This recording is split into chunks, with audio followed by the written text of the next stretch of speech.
अरे ये क्या हुआ? ये किस तरह का मामला है? हमारे गांव में 2 दिन से सूरज डूब नहीं रहा और दूसरी तरफ तुम्हारे गांव में 2 दिन से सूरज उग नहीं रहा। और नहीं तो क्या। अरे तुमको क्या बताऊं, मेरी माँ को है रतौंधी, वो रात में देख नहीं सकती। अब यहाँ 2 दिन से मेरी हालत इतनी खराब हो गई है कि मैं क्या ही बताऊं। माँ घर के कोई काम कर नहीं पा रही क्योंकि रात है और रात में माँ को दिखता नहीं है। वही तो, लेकिन सवाल ये है कि ये हुआ कैसे, ये बताओ। मतलब ऐसा किसने किया?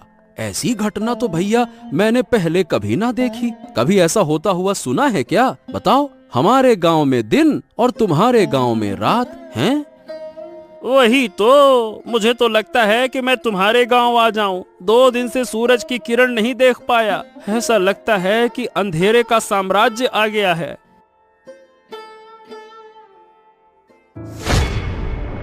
अरे अरे अरे अरे, ये क्या हुआ? ए भैया, तू ऐसे गिर काहे पड़ा? हरेंद्र, क्या हो गया तुझको? अरे मतलब क्या हो गया, मुझे खुद समझ नहीं आ रहा। मैंने तुम्हारे गांव में आने के लिए जैसे ही कदम बढ़ाया और झटका लगा। बाप रे, मैं तो तुम्हारे गांव में प्रवेश ही नहीं कर पा रहा हूँ। ऐसा लग रहा है कि जैसे बीच में कोई दीवार खड़ी हो।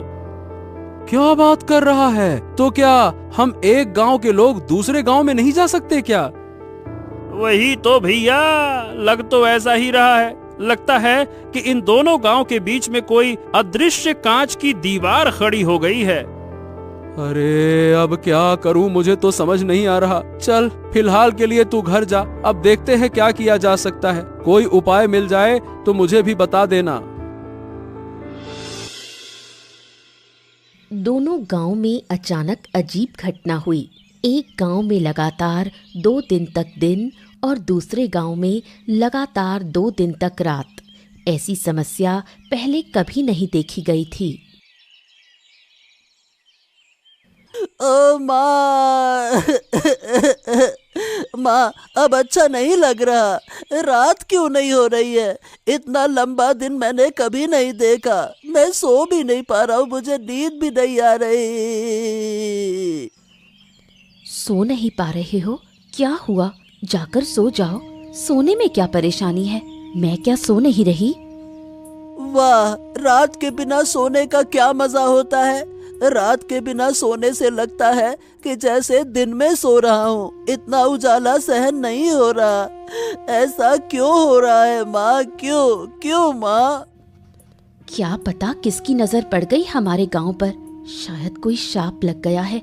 सुना है हमारे पास वाले गांव में तो 2 दिन से रात हो रही है। 2 दिन से रात हो रही है और रात हो ही नहीं रही है। ये तो बहुत बेकार है। मैं दिन में यहाँ रहूंगा और रात को जाकर उस गांव में सो जाऊंगा। मुझे नहीं रहना दिन में। हाँ, ये हुआ। तुम कैसे सोओगे वो मुझे नहीं पता। 2 गांव के बीच एक अदृश्य दीवार बनी हुई है। वो दीवार पार करके इस गांव के लोग दूसरे गांव में या दूसरे गांव के लोग हमारे गांव में नहीं जा पा रहे। तो क्या होगा माँ? क्या हमारे गांव में कभी रात नहीं आएगी? हमारा गांव ऐसा क्यों हो गया? अगर रात नहीं होगी तो सूरज की गर्मी में हमारा पूरा गांव जलकर खाक हो जाएगा माँ। क्या पता बेटा, हमारे भाग्य में क्या है, लेकिन ऊपर वाला जो करेगा वो हमारे भले के लिए ही करेगा। हाँ, मुझे ये सब कुछ अच्छा नहीं लग रहा माँ। मैं सो नहीं पा रहा हूँ। मेरा सर दुख रहा है। 2 दिन से मेरा सर घूम रहा है। शरीर भी लगता है कि जैसे बीमार हो गया है। मैं क्या करूँ माँ? ओहो, तुम यहाँ से जाओ और अब परेशान मत करो। वैसे भी मैं खुद तकलीफ से जूझ रही हूँ। दूसरी तरफ तुम मुझे बार बार परेशान कर रहे हो।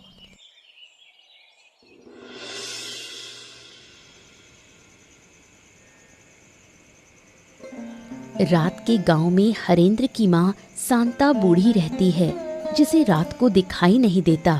इस वजह से अब जब गांव में रात हो गई है तो शांता बूढ़ी काफी मुश्किल में पड़ गई है।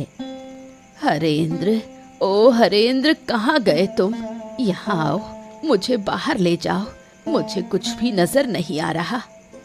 अरे बस बस बस बस, आ गया माँ, आ गया। और कितना पुकारोगी? अरे तुम्हारी तकलीफों ने मुझे बेहाल कर दिया है। 2 दिन से तुम मुझे एक पल भी शांति से बैठने नहीं दे रही हो। हरेंद्र हरेंद्र हरेंद्र, कहाँ है, जल्दी आ। अरे मुझे भी तो बैठने दो। क्या तुम मुझे बोझ समझने लगे हो क्योंकि मैं बूढ़ी हो गई हूँ?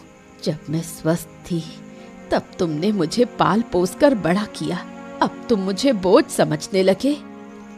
हो, यही तो तुम्हारा तरीका है। दिन रात बस एक ही बात बोलती रहती हो, बोझ हो गई हूँ। अरे तुम देख नहीं सकती हो तो चुपचाप बैठो तो सही। तुमको बैठना है नहीं, इधर उधर भटकना है। हाँ, अब ये बताओ तुम्हें बाहर जाने की क्या जरूरत है? देखो तो सही, पूरा गांव किसी न किसी समस्या में घिरा हुआ है और तुमको बाहर जाना है। क्या तुम्हें अकेले को समस्या है, गांव के और लोग नहीं? तुम्हें क्यों इतनी तकलीफ हो रही है? ऐसा है अम्मा कि मेरी तरह किसी के पास ये रतौंधी वाली माँ नहीं है जिसे लेकर वो परेशान हो। नहीं तो कोई काम तुम्हारे लिए अब नहीं है। घर के सारे काम मुझे करने पड़ते हैं और तुम्हारी देखभाल भी तो मुझे ही करनी पड़ती है। बस, मेरी और देखभाल करने की जरूरत नहीं।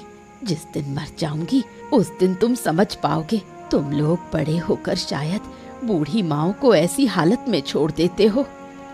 ओहो, बस। अब ऐसी बातें मत करो। चलो बताओ कहाँ जाना चाहती हो, मैं तुम्हें लेकर चलता हूँ। फिर खाना भी बनाना है, तुम्हें खाना देना होगा, फिर बर्तन साफ करने हैं, तुम्हारा बिस्तर लगाना है, बहुत सारा काम है। चलो जल्दी बताओ कहाँ जाना है। दूसरी ओर दिन और रात वाले दोनों गांव के बीच ही एक बुढ़िया का घर है। बुढ़िया और साधु के बीच काफी बातचीत है। क्या काम किया आपने? आपका तो जवाब ही नहीं। मुझे तो विश्वास ही नहीं था कि आप ऐसा बड़ा काम कर पाएंगे। मैंने पहले कहा था कि मेरी शक्ति पर संदेह मत करना। मेरी शक्ति के बारे में किसी को अंदाजा भी नहीं है। पहले जितना संदेह था अब वो भी खत्म।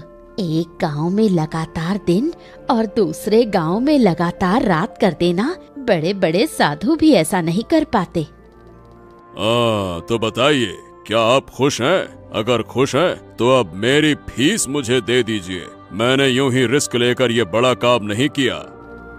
अरे, आपके पैसों को लेकर मैं भाग थोड़ी ना जाऊंगी। मुझे तो बहुत मजा आ रहा है। दोनों गांव के लोग कैसे बेहाल हो गए हैं। मैं आपको जरूर पैसे दूंगी, साथ में इनाम भी दूंगी। आपने मुझे खुश कर दिया। फिर और क्या कहना है? किस्मत अच्छी रही कि आप मिली, तभी तो मुझे ऐसा काम करने का अवसर मिला, वरना यूं ही किसी काम से लाभ नहीं होता। ये सब मैंने सोचा था। मैं चाहती थी इन दोनों गांव को सबक सिखाऊं। अब आपके जरिए मैंने अच्छे से सबक सिखा दिया। अब देखिए धीरे धीरे क्या होगा। दोनों गांव तबाह हो जाएंगे। दिन के बिना रात नहीं बन सकती।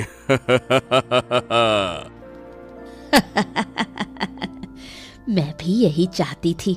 मैंने इस दिन का बहुत इंतजार किया है। अब मैं उन्हें हर तरह की तकलीफ दिखाकर सिखा दूंगी कि दुख और अपमान क्या होता है। अब वो मेरा कभी अपमान करने की हिम्मत नहीं करेंगे। मैं चाहती हूँ कि इन दोनों गांव के बीच सिर्फ मैं बची रहूं और कोई ना रहे। अरे बेटा, अरे रुक जाओ बेटा, इस तरह से क्यों दौड़ते हो? क्या हो गया? अरे रुक जाओ, गिर जाओगे। बेटा रुको। पिताजी,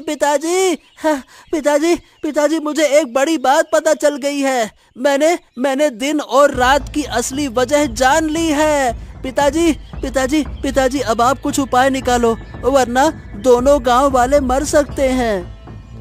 अरे बेटा शांत हो जा। हाँ, अब ये बता क्या हुआ, कैसे जाना तुमने, बता मुझे। पिताजी, हमारे दोनों गांव के बीच में उस बुढ़िया का घर है ना, वही बुढ़िया जो गांव वालों से बात भी नहीं करती, ये सब कुछ वही करवा रही है।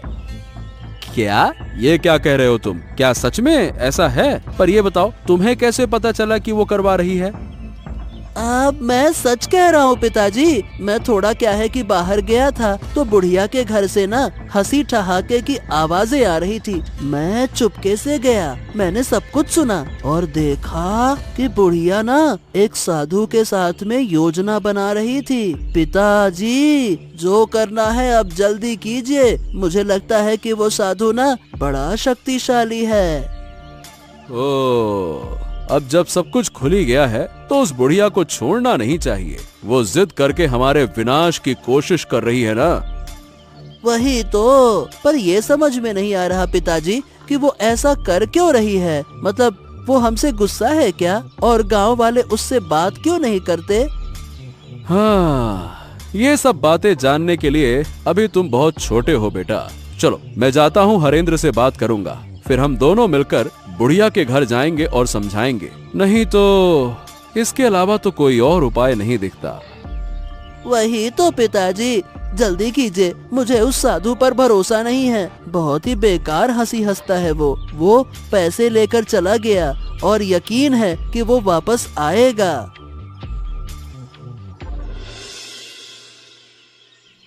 कैलाश और हरेंद्र जब बुढ़िया से सच्चाई पूछते हैं तो बुढ़िया सीधे इनकार कर देती है। वो किसी भी तरह ये मानने को तैयार नहीं कि उसका इसमें किसी भी तरह का रोल है। ओ सुनो बुढ़िया, हमने तुम्हारे साथ कुछ नहीं किया और जिन लोगों ने ये किया अब वो जिंदा नहीं है। फिर भी तुम हमसे क्यों नाराज हो, मुझे समझ में नहीं आता। नाराज ना रहूं तो क्या करूं? तुम लोग मेरे किसी काम के नहीं। मैं यहाँ अकेली हूँ, मुझे कितनी मदद चाहिए तुम्हें इस बात का अंदाजा भी है। मेरे साथ दो शब्द बोलने वाला भी कोई नहीं। ऐसा है कि लोग तुमसे बात इसलिए नहीं करते क्योंकि तुम गुस्सैल हो, तुम्हें गुस्सा बहुत आता है। गांव वाले तुमसे डरते हैं, इसीलिए कोई तुम्हारे पास नहीं आता। पर इसका मतलब ये नहीं है कि तुम हमारे गांव को नुकसान पहुंचाओ। तुमने किया या नहीं किया इसका राज खुल चुका है, हम सब जान चुके हैं, इसीलिए इनकार मत करो। तुम लोग मेरा बार बार अपमान करते हो, मुझे बदनाम करते हो। इसका अंजाम अच्छा नहीं होगा। मैंने एक बार सब बर्दाश्त कर लिया। अगर ये सब मेरे साथ दोबारा हुआ तो ऐसा मत सोचना कि मैं तुम लोगों पर रहम कर लूंगी।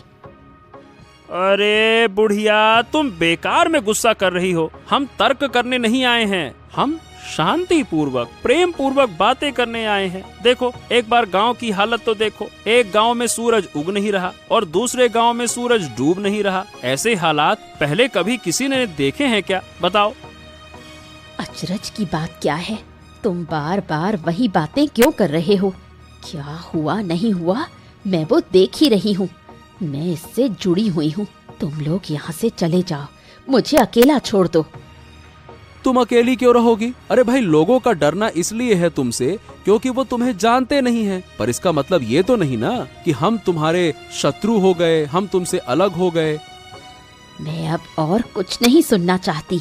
अगर तुम जाओगे नहीं तो ये डंडा देखा है, इसी से तुम्हें पीट पीट कर लाल कर दूंगी।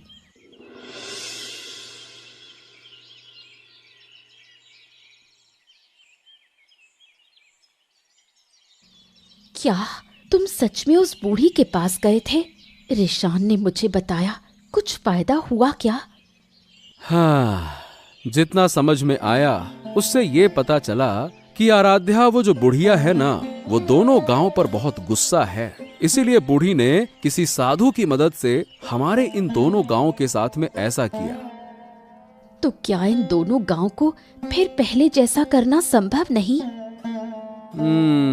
ऐसा लगता तो नहीं है। मैंने और हरेंद्र ने मिलकर बूढ़ी को वैसे तो बहुत समझाने की कोशिश की, पर सही बताऊं बूढ़ी सुनना ही नहीं चाहती है। वो किसी भी तरह से हमारी बात समझना ही नहीं चाहती है। सच में मुझे तो डर लग रहा है। अगर ऐसे ही चलता रहा तो गांव में कोई नहीं बचेगा। धीरे धीरे सब कुछ नष्ट हो जाएगा। तुम सब लोग चिंता मत करो, देखना मैं सब ठीक कर दूंगा। वाह वाह वाह वाह वाह, सुन रही हो इसकी बातें? हम यहाँ इसके पिताजी कुछ कर नहीं पा रहे, उन्होंने हमें लाठी से खदेड़ दिया, अब ये जाकर ठीक करेंगे। क्यों महाशय? तुमने भी ना इस लड़के की बात मान ली है। इसे इन चीजों की क्या समझ?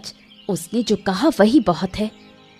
अरे माँ, मैं यूं ही नहीं कह रहा, मैं सच कह रहा हूँ। मैं सब कुछ ठीक कर दूंगा, तुम लोग देख लेना। उस साधु को मैं जानता हूँ, अगर मैं उसे एक बार पकड़ लूंगा तो उसे नष्ट कर दूंगा। बहुत मारूंगा मैं उसे गुच्छे बना के।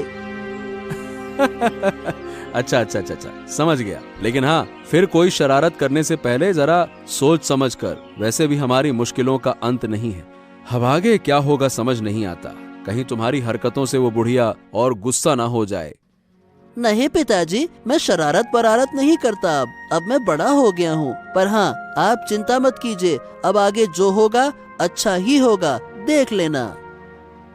अब बहुत बातें हो गई, तुम दोनों जाओ और हाथ मुंह धोकर आओ, मैं खाना देती हूँ।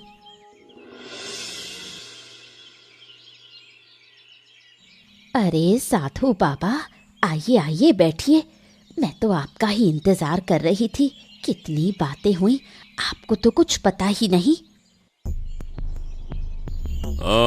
क्या बात है? फिर क्या हुआ? कोई नई कहानी हुई क्या? गांव वालों को सब पता चल गया है कि ये मैंने ही किया है, पर मैंने इनकार कर दिया। सब मेरे पास आए थे, मैंने उन्हें भगा दिया। उनका इस विपत्ति में पड़ा हुआ चेहरा देखकर मुझे कितनी खुशी हुई। ठीक है, तुमने इनकार किया, ये अच्छी बात है। लेकिन पर जब लोग शक करते हैं तो बिना कुछ जाने, बिना किसी वजह के शक नहीं करते। कुल मिला के बात ये है कि किसी तरह से कोई हमारी बातें सुनकर गया है। कौन सुनेगा? मेरे घर के आसपास कोई नहीं आना चाहिए।